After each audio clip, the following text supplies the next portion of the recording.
there's some question that's been posted by a person. Maybe we can get Dr. Tan to answer this question. So the person is asking, is cycling considered a high risk? Oh, hi. Good morning, everybody. Hi. Okay, Stella can hear me well, yeah? Yes. All right. So this is an interesting question. Of course, cycling is not exactly the same as in there are different ways of cycling. So, All right. intuitively speaking, if you cycle in the park at low speed just for generic exercise, it should be okay. But if you cycle on the road, it's inherently dangerous. If you do off-road cycling, it's also dangerous. So we don't really have many rules governing the type of whether cycling is whether it's a black and white thing, whether cycling is dangerous or considered high risk or not. End of the day, it's to your own discretion. It's to your own judgment of whether this is dangerous or not. So in summary, cycling is not the same for all. Off-road cycling, road cycling may be a bit maybe rather dangerous. So I would advise against that if your seizures are not under good control. But I mean, cycle in the park just for routine exercise, just some light cardio, that's perfectly fine, in my opinion. Cycle slowly, cycle safely. Would you recommend for them to put on protective helmets and gears, cycling in the park or that?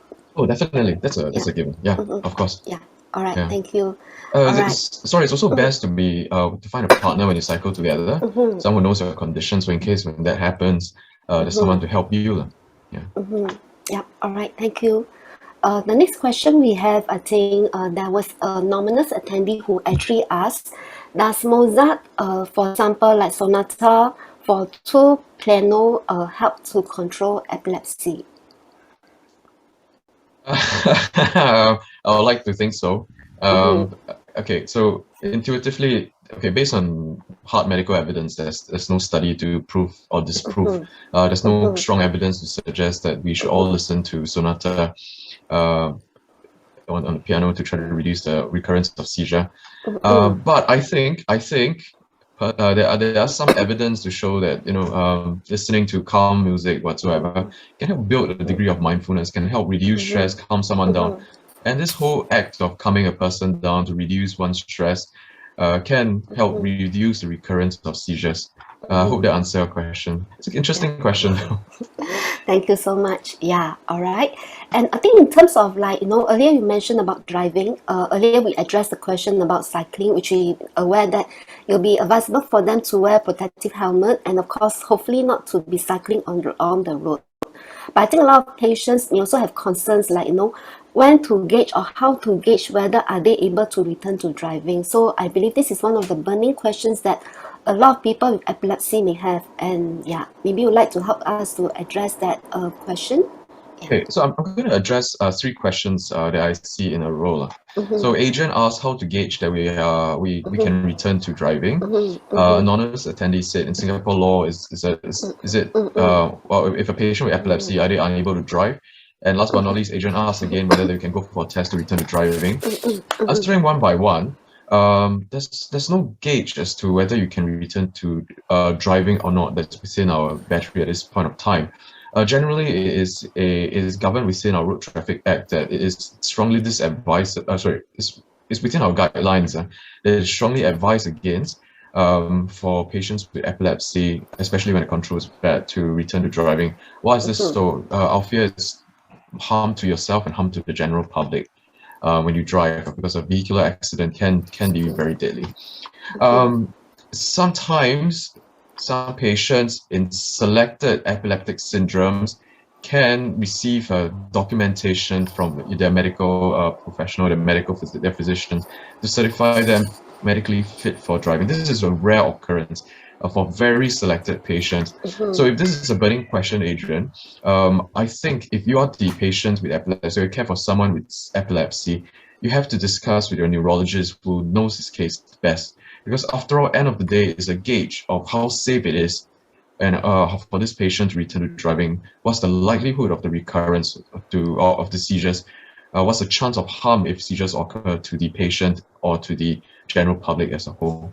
So I hope that answers the first question. The second question you asked is, in Singapore law, is a patient with epilepsy, okay, if a patient with epilepsy can or cannot drive? Answer is most of the time it cannot. Like I said again, it's case by case basis. But the governance sometimes is rather strict on this. What's the third one? Okay, if I think it's missing. I think is it an offense for a person to drive his private car to and back from work? So yeah. Yes, unfortunately. So if you have seizures and you have, I beg your pardon, if you have epilepsy, and you're found to, if something happens when you drive a car and you get into an accident when you have been fully diagnosed with epilepsy, then unfortunately the law would would not be in your favor. Yes, you may end up in legal trouble if that's the case. Yeah. So the law does act against people with epilepsy driving without formal medical certification of fitness. All right. Thank you. I hope that answer the participants' question. There's some question on safety about when a person is having a seizure, do they dig out the food bits that are in her mouth? Sorry, Stella, I think I missed I missed a question. Okay. Is All right. epilepsy deadly? So All I right. get to answer this one. Sorry, I'll answer this one first. Yeah. So epilepsy can be deadly, right? As the epilepsy itself doesn't kill, it's the recurrent seizures that can kill somebody if the seizures go uncontrolled. They can kill in multiple manners. One of the manner where a most common way that can lead to injury would be a person having a seizure while engaged in activity that can potentially cause harm. So if we are a bit more imaginative with such scenarios, holding a pot of boiling water whatsoever, and a seizure occurs and the person scalds him or herself. Another way we can imagine how seizures can cause death would be a person who's climbing heights, for example, and then a seizure occurs and falls backward, gets a head injury, etc. So epilepsy themselves, through the occurrence of seizures and the injuries associated with it, it can be considered as deadly, it can be fatal due to the event. Another way to look at it would be in certain patients who have recurrent seizures and go into this uncontrolled form of seizures that don't stop, also known as status epilepticus, that can also be potentially fatal to most. So two ways: causing injuries from a seizure, and at times that they are to engage in activities that are prone to injuries, and secondly, seizures that don't stop, status epilepticus. Right? Okay, so back to the question that Stella has highlighted initially. So if a patient has seizures while having his meal, is this a question? Sorry. Yeah. Yes. Do we dig out the food? That depends on if he's having a seizure right then and then. Do not try to dig anything out or put anything into the mouth. Well, because again, the same concept goes. The jaws, when a person's having seizures, right, the jaws clench really tightly. So you can imagine how tight the teeth is pushed against each other. So teeth are pushed against each other, sorry. So if you put in your finger or you put in an object in, it can harm the patient. It can, while attempting to dig out stuff, it can harm the patient. And so yeah, generally don't. At the end, however, this is a bit different. At the end, if the patient is, the seizure has stopped, abated, would you actively try to dig out things from the patient's mouth? Unless you are a trained first aider. I was a trained first aider when I was younger, so we were trained to learn how to dig things out of patient's mouth during that time. But generally, as a member of the public without prior training in first aid, just lie the patient on his side. Then the vomiters, the tongue will naturally fall forward, fall out of the mouth, away from the air channels. So I think that would be the safest thing to do. So if without prior training, please don't put anything in or dig anything out from the patient's mouth during or after the seizure. All right. Okay, thank you. There's a question here that I think we can also ask you. One is, is patients with epilepsy, is it safe for them to get pregnant? And maybe another question that I think they may want to find also is whether is it genetically passed down to their offsprings? Yeah. Yeah. So There are certain scenarios that we will run genetic tests. That really depends on what kind of patients we're dealing with. So as you guys went through the lecture, there are many causes of epilepsy. Most commonly, there are structural causes and causes that are unknown. So for structural causes, I'm talking about brain tumors, brain bleeds, etc. Those are not genetically related. The chance of it being genetically related will more so be in patients who are younger and with strong family history to begin with. For example, a person who has his first seizure, who's diagnosed with epilepsy at 30 years old, for example, and if you dig through the history, the cousins seem to have similar seizures in their medical history as well. Then that would feature strongly, or a genetically related epileptic syndrome will be suspicious for. It will feature strongly in the list of the control. But if you have an 80-year-old gentleman who is newly diagnosed with epilepsy due to a prior stroke, then the the risk of something genetically related will be very low. In patients who are subsequently deemed to be suspicious for genetically related epilepsy, we have genetic assessments, genetic tests, we have genetic counselors and genetic doctors who can be referred to, and the service can be consulted so that we can arrive at a diagnosis. So long story short, yes, there are tests, but the tests are aimed at selected patients in which the clinical features are suggestive of a genetically related epilepsy. All right, thank you. We do have a few questions that is related to the treatment of epilepsy. So there are some questions that ask like, can mild epilepsy heal by itself without medication? And whether can TCM or acupuncture help? Yeah.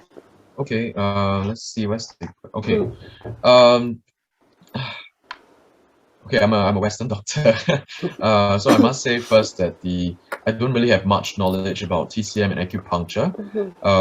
There are naysayers and proponents of this of traditional Chinese medicine for control of epilepsy. Unfortunately, the evidence in the Western in modern medicine in our literature is too insufficient for me to answer this directly. Janet, is it Janet? Sorry, no, Janet. The anonymous attendee. So I do apologize. I don't have enough evidence to give you a learned answer to this. But I mean, if you are taking TCM, if you are already taking acupuncture and you have epilepsy and feel that it helps, don't let me stop you. Continue. Yeah. All right. Yeah.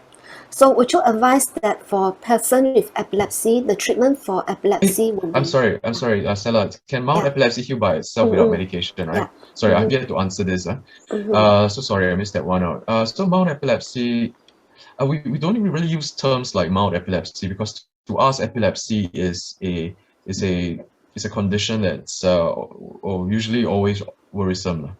Whether you talk about mild epilepsy in the sense of whether the control is good, whether the seizures are infrequent, can it heal by itself without medication, that really depends on the underlying etiology. Of course, if your seizure is from a scar tissue from a stroke, then you probably never heal. The control may be good, your seizures may be infrequent, but if you talk about whether the epilepsy will resolve by itself, it's very unlikely because the scar tissue won't go away. But if you're talking about selective certain epileptic syndromes in childhood, there are certain epileptic syndromes in childhood that patients can outgrow, and as such, from the patient's point of view, they can be cured. But unfortunately, for most of us, for most of the patients, adult patients especially with seizures, they are usually incurable, and most will require medications for control. All right. Okay.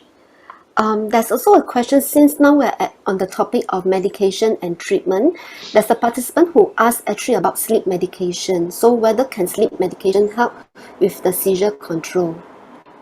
I'll see it as I'll see it as an indirect way of helping the seizure. Of course, good sleep would be the best.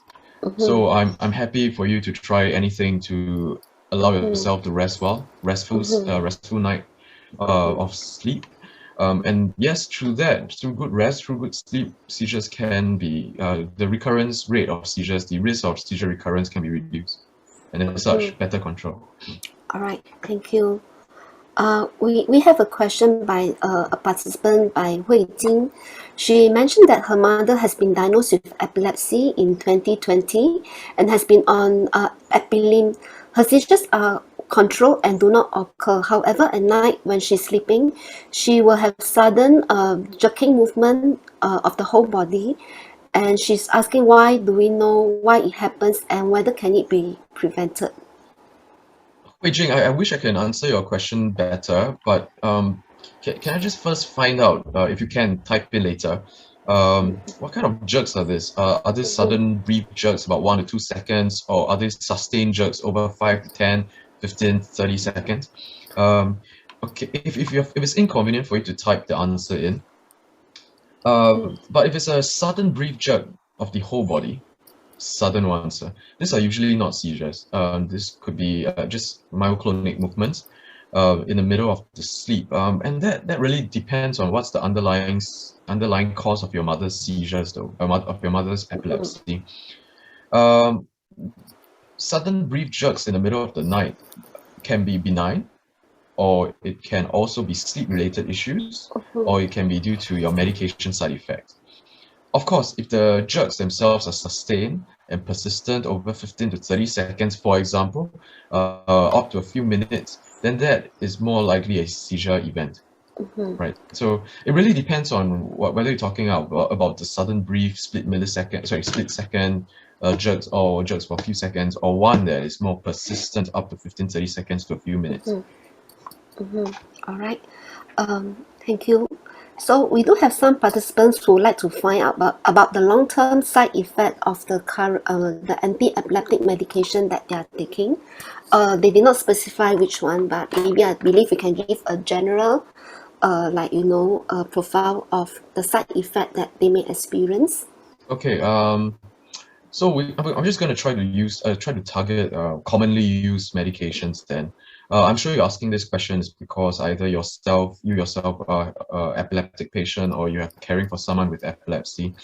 The first and foremost thing I would suggest is for you to do is to bring the medication, know about the medication, read about it, and consult your neurologist or physician who's looking after you, or your family member, whoever you're caring for. Because the anti-epileptic medications are diverse. There's so many in the market, and they work through multiple mechanisms, and with it they have different spectrums or different constellations of adverse events of side effects. First and foremost, I'm sure most of the patients here would be most of the people here would be concerned whether it harms the liver, it harms the kidneys. Potentially yes, but it really depends on which medication you're on. There are some that are particularly harmful in the event of an adverse effect to the kidneys, to the liver.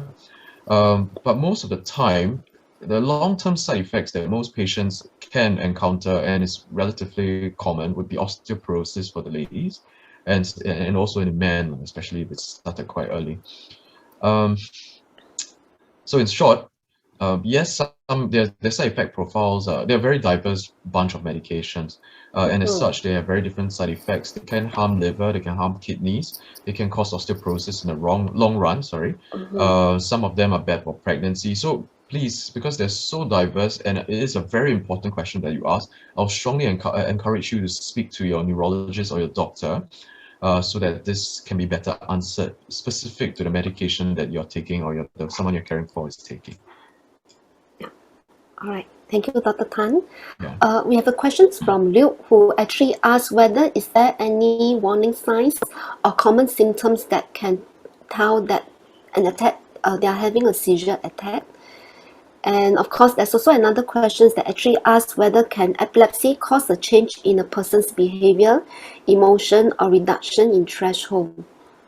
Okay. Maybe we can address the first question, So like what's whether the first question again? First question will be, will a person know if there is an imminent attack? What are the common symptoms that can pre-warn others that an attack is coming soon? Sure. Maybe I'll answer them separately because they're very different questions. Yeah. So first and foremost, whether I don't really know whether this question is asked from a position of an epileptic patient or, or an eyewitness or a carer. I'll answer it from the patient's point of view first. Certain groups of patients, their seizures can be preceded by an aura. In the context of temporal lobe epilepsy, for example, they may feel they may feel emotions such as fear, anxiety. They can feel this discomfort over the upper part of the tummy, and that can pre-warn that, hey, a seizure is coming. You gotta try to be careful. From a lay person point of view, caring for a person with epilepsy, that is actually really challenging. Of course, things like arrests of behavior, them stopping whatever they're doing at a point of time, gaze deviation, i.e. looking eccentrically, looking to the left or looking to the right, or uprolling of eyes, for example. All this, frankly, are quite hard to spot until the seizures have already occurred or is occurring. Why is this so? It's because we, as caregivers, as people around patients with epilepsy, we don't spend the entire time looking at them. So these warning signs are there, such as sudden change in behavior, sudden arrest in their activity. Keyword is sudden, or sudden gaze deviation, looking to the left, to the right, head turning, whatsoever. The key is, because we don't spend too much time or constantly looking at these patients or patients with epilepsy, very often these are missed until the seizure has really hit. I hope that answers your questions. If it doesn't answer your question, Luke, please type in a follow-up question into the chat box.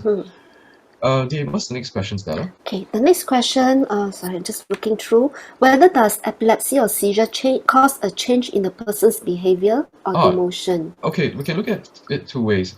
We can answer this in three manners. The first manner would be that depends on the underlying cause of the epilepsy. Again, I'm so sorry. If it's due to a neurodegenerative condition or due to a mass or due to a primary brain disorder, this disorder itself, such as encephalitis, etc., or previous strokes, whatever, they themselves can change one's mood and one's behavior.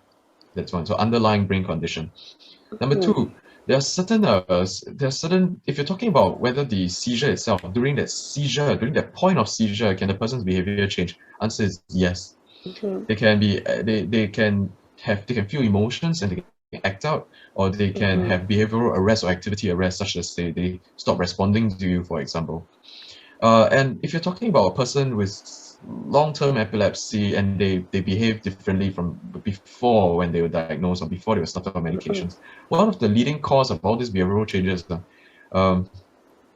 actually the medications, because of the side effect profile. They can cause a person to be more lethargic, more apathetic. They can cause mood disturbances. They can cause psychiatric disorders as well in some who are on higher doses.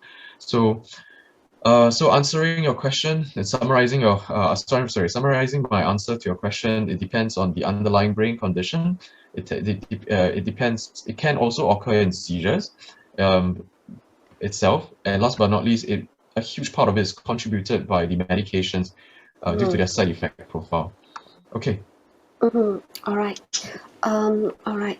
So another question on treatment of epilepsy. So can keto diet help to reduce seizure, and with episode happen 2 or 3 times within half hour, and each episode actually lasts 1 minute or less. So the medication dose actually this person informed that he actually has increased to 2,000 per day. And how can the person cut down the medication? Okay, sorry, there are too many questions within one question. Can we split it up? What was the first question again? So first question, maybe we can address, can keto diet help to reduce the seizure? Answer is yes, but keto diet requires you to have to communicate with your epilepsy specialist, because keto diet is dangerous for some patients with other medical conditions. So it's something that before you begin your own keto diet, best speak to your neurologist, because he can also link you up with the dietitians to bring about advice as to how best to go about with your ketogenic diet safely. If done wrongly, ketogenic diet can have complications. That's not epilepsy related. What's the next question? Yeah. So if let's say this person is on a keto diet, is there any possibility for them to reduce the dosage of the medication? That depends on the control again. Reduction of control.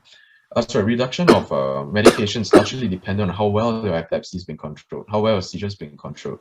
So that should be the one that determines whether you are suitable for the escalation or reduction of your medications or not.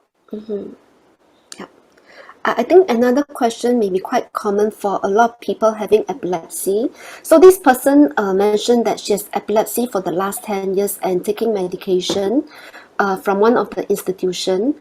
She still has epilepsy or seizure attack now and then. So at the moment, the doctor to date has not been able maybe to give her the correct dosing. I think maybe that's what this person is feeling. Perhaps you can help us to address the seizure control and patient being on long-term anti-epileptic medication. Sorry, am I right to say that can I just check see whether I understand the question? So this patient is on An medications anti-epileptic, yes, for a for the long last 10 time, years. Yeah. and yet still having recurrent Yes, seizures. Is correct. that correct? Okay. Yes, correct. Unfortunately, anti-epileptic medications is not the only answer to helping a person control his or her seizures. Some patients can continue to have recurrent seizures, but that's largely dependent on a few issues. The first issue we will look at is what's the underlying cause of epilepsy. It's quite unfortunate that there are certain epileptic syndromes that are known to progress over years. Okay, and this is in spite of good control prior.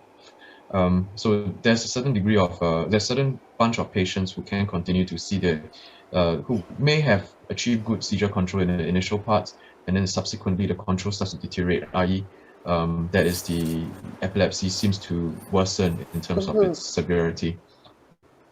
Okay. So that's the first one. The second thing is it's well known that sometimes it takes a while to find the right medication. I have patients who have been on medications for quite some time. I've been adding on medications, switching out medications, and subsequently, oddly enough, when we finally arrive at one medication that is somehow really effective for this patient, his control was or his control of the seizures was significantly improved. So if you are facing that problem of recurrent seizures despite being on that medication, consult your neurologist, because two things can happen. They can either change the medication or they can add on a medication.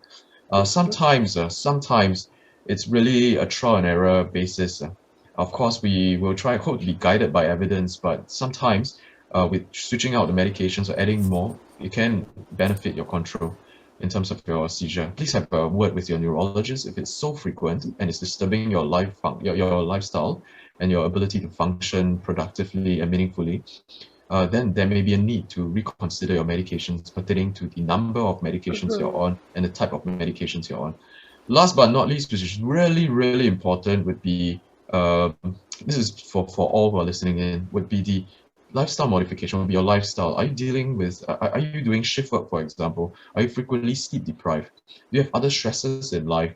Do you engage in alcohol binges, for example? All this can result in seizure control to be poor, and this is in spite of you being on multiple medications. So if you're already avoiding these activities, fantastic, good for you.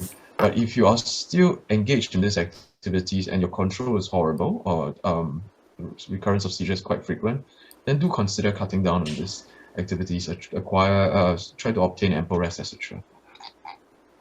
All right, thank you for addressing the question.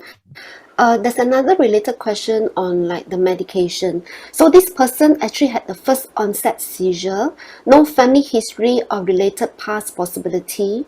However, she had a Mirena IUD inserted 7 days before the seizure, and the doctor do not see any possibility of it relating to Mirena. So would like to seek your also advice on the possibility of either oral contraceptive or the IUD causing the seizure. Okay.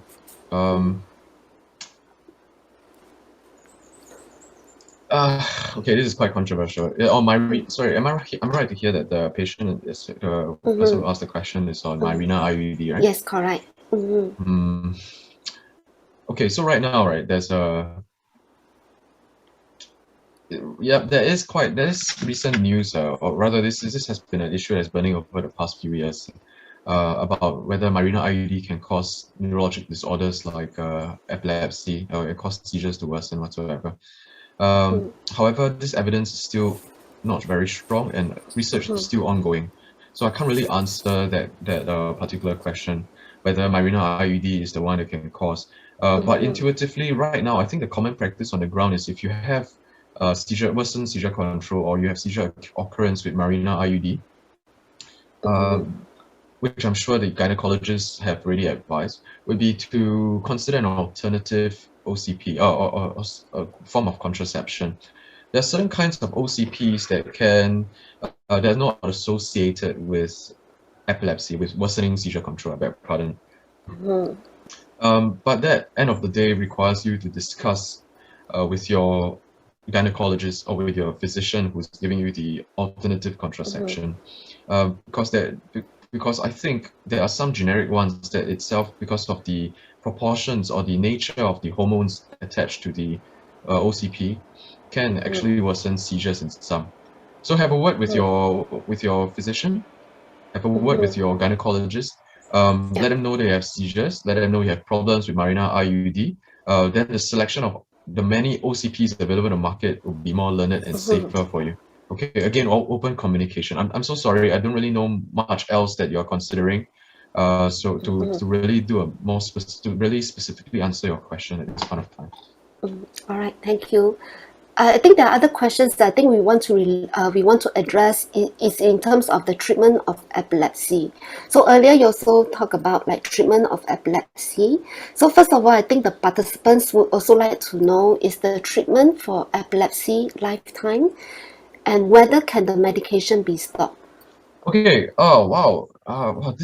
I like this question. This question is very important. Thanks for bringing it up. It's not addressed in the lecture. The main problem is because it's still a case by case basis. But if you ask me whether a person with epilepsy requires long-term medications, I would say for most, yes. For most. Again, underlying brain condition, right? If the underlying epilepsy is due to a brain scar, for example, from a previous stroke, the scar is not going to go away. So such patients will probably require anti-epileptic medications lifelong. There are some childhood epilepsies that patients can grow out of. So in such as Epson's epilepsy, for example, Epson syndrome, for example. So such patients, they can subsequently be weaned off their medications totally. Totally. So in summary, right, I would say that most patients require AEDs lifelong. AEDs, i.e. anti-epileptic drugs, lifelong throughout their entire lifespan. But there are selected patients in selected clinical scenarios that they can be successfully weaned off their medications. It can be medication free in the long run. All right, thank you.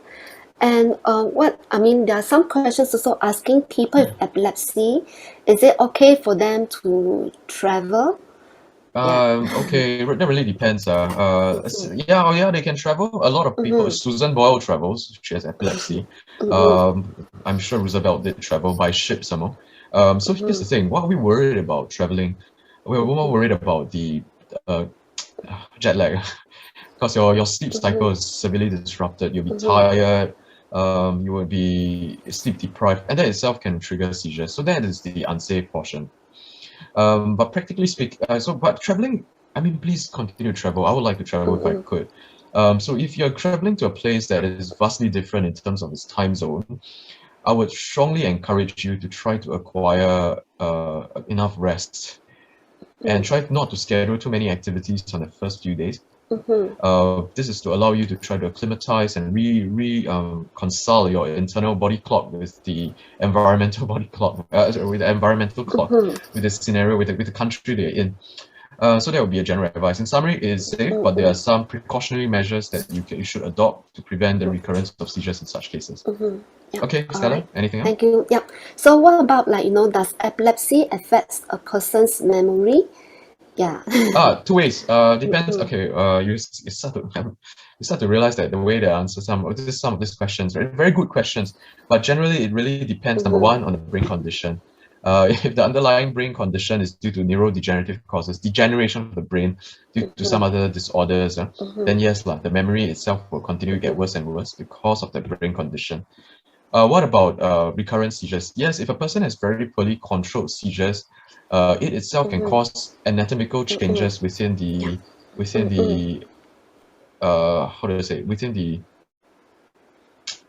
brain itself, and that can further impair the underlying memory, the patient's memory in the long run. Last but not least, right, patients who are on medications, on epileptic medications, they themselves, because of the side effect of the medication, which can cause somnolence, cause sleepiness, can also result in the person feeling that, hey, my memory is not very good. So 3 ways: brain condition, the seizure itself, and last but not least, the medication. All right, thank you.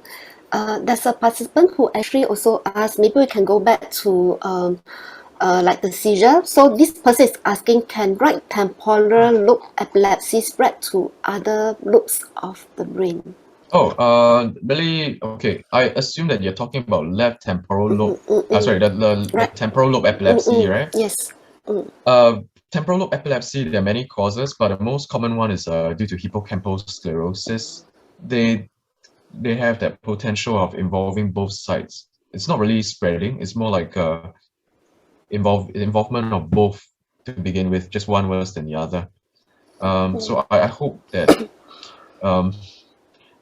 sorry, I can't reassure you on this part. As much as I hope that the other side has low chance of being involved, that this is not scientifically grounded. Unfortunately, some patients, they can have bilateral hippocampal sclerosis causing temporal lobe epilepsy arising from both the left and the right, and that's a definite possibility. All right. So there's also a question by this participant. She would like to know, how do we measure the length of an epileptic episode? That is the period of actual convulsion, or do we include the after semi-conscious state? Oh no. Oh, okay. Actually, it's just the convulsions. Actually, for me, right? For me, when I was a first aider, when my younger days, I've been trained as such. As soon as you can start the timer, all the way to the end of the seizures and until the patient wakes up. So 2 time points. Both will be helpful when the patient arrives at the hospital. All right. But more importantly, it will be the end of all this movement. When and then subsequently, if you still have additional time, would be to measure the next time when he finally regains consciousness. Both are important. All right. Okay. Thank you. Another question I'd like to find out is, does epilepsy affect the lifespan of a person with epilepsy? Wow. This is a very difficult question to answer because epilepsy itself, as we discussed in the lecture, is very diverse. If the epilepsy is due to a rapidly progressive brain disorder, for example, then yes, the patient will probably have shortened lifespan due to the brain disorder itself. Can a person with poorly controlled seizures, for example, poorly controlled epilepsy recurrent seizures, have shortened lifespan? Answer is yes, they can have. Every seizure event themselves is potentially dangerous, and in patients who have recurrent seizures that are too frequent, they are at risk of a phenomenon called sudden death. The short term is called SUDEP. Generally, it means an event where the patient suddenly dies unexpectedly, and this is correlated in patients who have recurrent seizures that are very poorly controlled. So yes, having that itself can result in shortened lifespan. Last but not least, complications from the side effect. Although this is the weakest link in terms of mortality, more so with morbidity, if it's poorly addressed, can also potentially result in fatal events. So 3 ways to look at it: the underlying brain condition causing the patient to have the epilepsy. This itself can kill the patient in the long run. Can kill the patient. Depends on what's the underlying etiology. If it's a rapidly progressive one, then yes, lifespan is affected. Number 2, in patients with poorly controlled seizures, they are at risk of sudden unexpected death themselves, and they are at inherent risk of death from these seizure events anyway. Last but not least, the medications can depending on the complication profile and what kind of adverse events the patient suffers through, can also potentially bring harm to the patient's lifespan. Yeah. All right. Okay. Thank you. I think there's one also very interesting questions in terms of like, what is good seizure control in terms of the duration or the frequency per year? Good. There's no criteria for, hey, once you cross it, it's good. Good seizure control is more of a relative thing. Of course, the best seizure control is no seizure. That is a golden pill that we have been trying to this is as a state that we've been trying to achieve for most. If you're my patient with epilepsy, I usually speak to you directly and we try to address some of your expectations. Of course, we'll always try to aim for no seizure at all. But in general, about 50% of the patients won't achieve seizure freedom within the using the first medication. So, and there's a significant portion of patients who will continue to have recurrent seizures despite whatever medication they're on. So generally, what we'll try to do is we communicate with the patient, because good control to myself may be different from good control with the patient. For example, if the patient is a very active sports person, one seizure is bad. Is actually quite bad enough for them. So so good control to myself may not be good control to the patient. So we need to constantly communicate and arrive at a common ground. Whereas a person who is, for example, is a sedentary lifestyle person, he's usually at home. Seizures usually occur in sleep, doesn't really disturb him or her, just wakes up groggy or confused on and off. That sometimes to that particular person may be good control of his seizures, because he only have seizures in his sleep. So it's an open communication kind of thing. And so I hope that a short answer to your question is relative to the patient's own expectations. Yeah. All right. Okay. Thank you, Dr. Tan. Thank you for answering the questions by the participants.